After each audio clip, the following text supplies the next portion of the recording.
Gauri Suryavanshi S मराठीमध्ये आपलं स्वागत। वळूया आजच्या बातमीकडे। दिंडोरी तालुक्यातील पालखेड बंधारा येथील विविध कार्यकारी सेवा सहकारी सोसायटीची वार्षिक बैठक मोठ्या उत्साहात व खेळीमेळीच्या वातावरणात पार पडली आहे।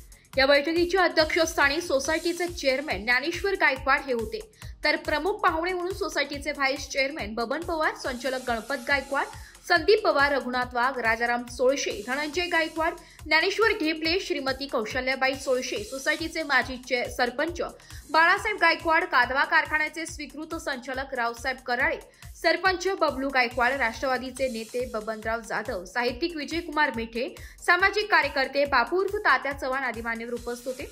प्रथमतः सर्व क्षेत्रातील व सोसायटीचे जे सभासद दिवंगत झाले आहेत त्यांना सर्वांना संचालक व वाहनात सभासदांच्या वतीने श्रद्धांजली वाहण्यात आली आहे। यावेळी सोसायटीचे सचिव CS झिरवाळ यांनी मागील वार्षिक सर्वसाधारण सभेचे प्रोसिडिंग्स वाचून काम करण्यात आले। तसेच सन 2025-26 करिता उत्पन्न व खर्चाचे अंदाजपत्र मंजूर करणे व सन 2024-25 च्या अंदाजपत्रकापेक्षा कमी जास्त झालेल्या खर्चास मान्यता देणे, तसेच थकबाकी कर्ज वसुलीबाबत विचार करणे व थकबाकीदार सभासदांकडे थकबाकी वसुलीसाठी समोपचार कर्ज परतफेड योजना 2025-26 च्या अंमलबजावणी करणे, लेखापरीक्षकाची नेमणूक करणे, 97व्या घटना दुरुस्तीप्रमाणे सभासदांचे अपूर्णतेबाबत संचालक सभासद कर्मचारी प्रशिक्षणाबाबत बैठकीत चर्चा करण्यात आली।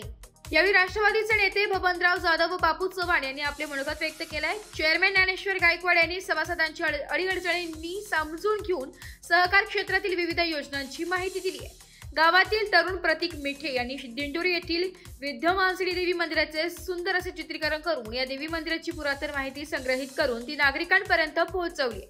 त्याबद्दल सोसायटीचे चेअरमॅन ज्ञानेश्वर गायकवाड, प्रमुख पाहुणे संचालक मंडळ सभासद यांच्या वतीने प्रतीक मेठे यांचा सत्कार करण्यात आला। सभासद मोठ्या संख्येने उपस्थित होते। एस मराठी न्यूज साठी तालुका प्रतिनिधी बापू चव्हाण, दिंडोरी। अशाच नवीन ताज्या घडामोडी जाणून घेण्यासाठी आमच्या एस मराठी न्यूज चॅनलला लाईक करा, शेअर करा, सबस्क्राईब करा आणि बेल आयकॉनला क्लिक करायला विसरू नका।